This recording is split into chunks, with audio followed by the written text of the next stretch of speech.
File 2। Chitrakoot के घाट पर कुरई से आगे चलकर श्रीराम अपने भाई लक्ष्मण और पत्नी सहित प्रयाग पहुंचे थे। प्रयाग को वर्तमान में इलाहाबाद कहा जाता है। यहाँ गंगा जमुना का संगम स्थल है। हिंदुओं का ये सबसे बड़ा तीर्थ स्थान है। प्रभु श्रीराम ने संगम के समीप यमुना नदी को पार किया और फिर पहुंच गए चित्रकूट। यहाँ स्थित स्मारकों में शामिल हैं वाल्मीकि आश्रम, मांडव्य आश्रम, भरतकूप इत्यादि। चित्रकूट में श्रीराम के दुर्लभ प्रमाण। चित्रकूट वह स्थान है जहां राम को मनाने के लिए भरत अपनी सेना के साथ पहुंचते हैं। तब जब दशरथ का देहांत हो जाता है, भारत यहां से राम की चरण पादुका ले जाकर उनकी चरण पादुका रखकर राज्य करते हैं। अगले पन्ने पर तीसरा पड़ाव। फाइल 3। अत्रि ऋषि का आश्रम। चित्रकूट के पास ही सतना, मध्य प्रदेश स्थित अत्रि ऋषि का आश्रम था। महर्षि अत्रि चित्रकूट के तपोवन में रहा करते थे।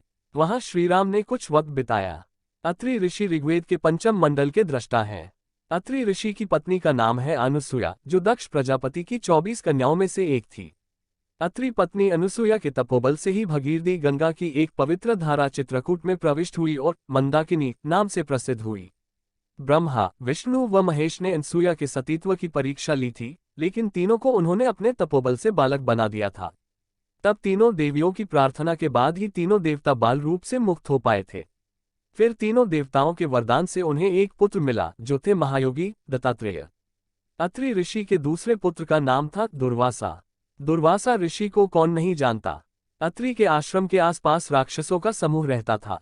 अत्रि, उनके भक्तगण व माता अनुसूया उन राक्षसों से भयभीत रहते थे। भगवान श्रीराम ने उन राक्षसों का वध किया। वाल्मीकि रामायण के अयोध्या कांड में इसका वर्णन मिलता है।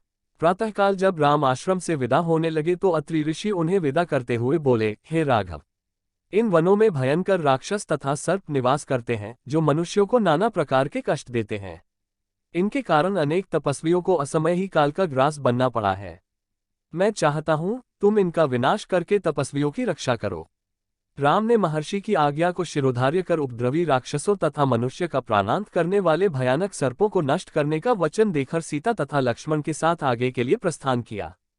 चित्रकूट की मंदाकिनी, गुप्त गोदावरी, छोटी पहाड़ियां, कंदराओं आदि से निकलकर भगवान राम पहुंच गए घने जंगलों में। चौथा पड़ाव। अगले